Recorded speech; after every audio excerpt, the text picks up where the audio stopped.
महाराज एक दिन जब युधिष्ठिर जमुना नदी के किनारे तर्पण करने के लिए गए गंगा जी, और जब वो तर्पण कर रहे थे उस समय पर उन्होंने देखा कि जो महाभारत के युद्ध में न जाने कितने लाखों लाखों लोग मरे थे, उन लाखों लाखों शवों को वहां पर जलाया जा रहा था, और न जाने कितने कितने तड़पते हुए बच्चे अपने पिताओं को तर्पण कर रहे थे।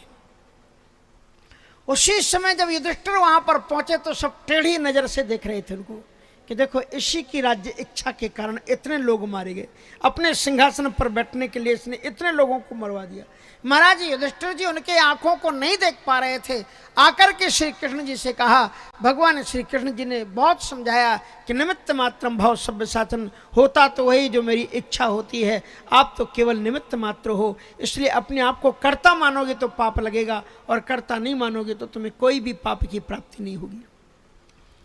पर एक दिन उनका फिर भी संदेह का जब निवृत्ति नहीं हुई तो एक दिन महाराज युधिष्ठिर सुबह सुबह भगवान श्री कृष्ण जी जिस महल में रुके हुए थे उस महल में गए।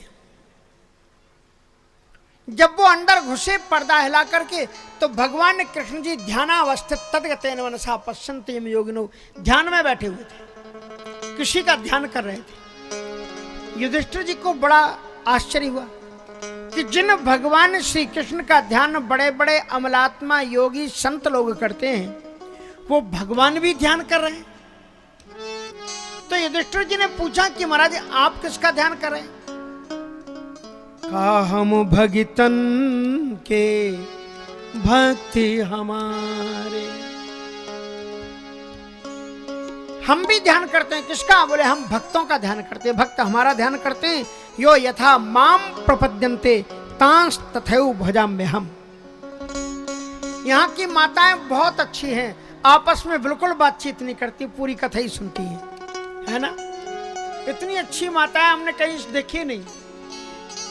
बाहर देखते थोड़ी बहुत बात करती थी, लेकिन यहाँ की तो पूरी माताएं दिखाई पड़ रही, बिल्कुल नहीं बात करती हैं आसपास में, है ना? हाँ, ध्यान रखना नहीं तो कुछ और कह देंगे, पोल पट्टी खुल जाएगी, हम माइक में बोल देंगे, पूरे लोगों को सुनाई पड़ जाएगा। इसलिए थोड़ी कथा को सुनो। आपको मालूम है कि आपको दाढ़ी क्यों नहीं आई? पुरुषों को दाढ़ी क्यों आती है? क्योंकि इतना मुंह चलता है, इतना मुंह चलता है कि बालों को उगने की फुर्सत ही नहीं मिलती, वहां पर कैसे आ जाए। इसलिए तो कबीरा हर की बात में बात चलावे और तिसु अपराधी जीव कहो तीन लोक नहीं ठोर। कबीर साहब जी कहते हैं कि जो कथा के बीच में बैठ करके घर परिवार की इधर उधर बात करते हैं ना, कबीरा हर की बात में बात चलावे और तिसु अपराधी, वो इतना बड़ा अपराधी होता है कि तिसु अपराधी जीव कहो तीन लोक नहीं ठोर, नरक में भी जगह नहीं मिलती। यहाँ की माताएं तो बहुत अच्छी हैं, बिल्कुल नहीं बात करती। मैं तो बाहर की माताओं की बात कर रहा हूं, यहाँ की माताएं तो बहुत अच्छी है। तो इसलिए ध्यान रखना माताओं का चरित्र है। इसके बाद में भीष्म महाराज भगवान कृष्ण जी ने कहा कि जो भक्त यो यथा माम प्रपद्यन्ते तांस तथा भजाम्य हम, जो मुझे भजता है मैं उसका भजन करता हूँ। तो महाराज युधिष्ठिर जी ने पूछा इस समय वह कौन सा सौभाग्यशाली भक्त है जिस भक्त को आप याद कर रहे हो? भगवान श्री कृष्ण जी ने भीष्म पितामह जी का नाम लिया।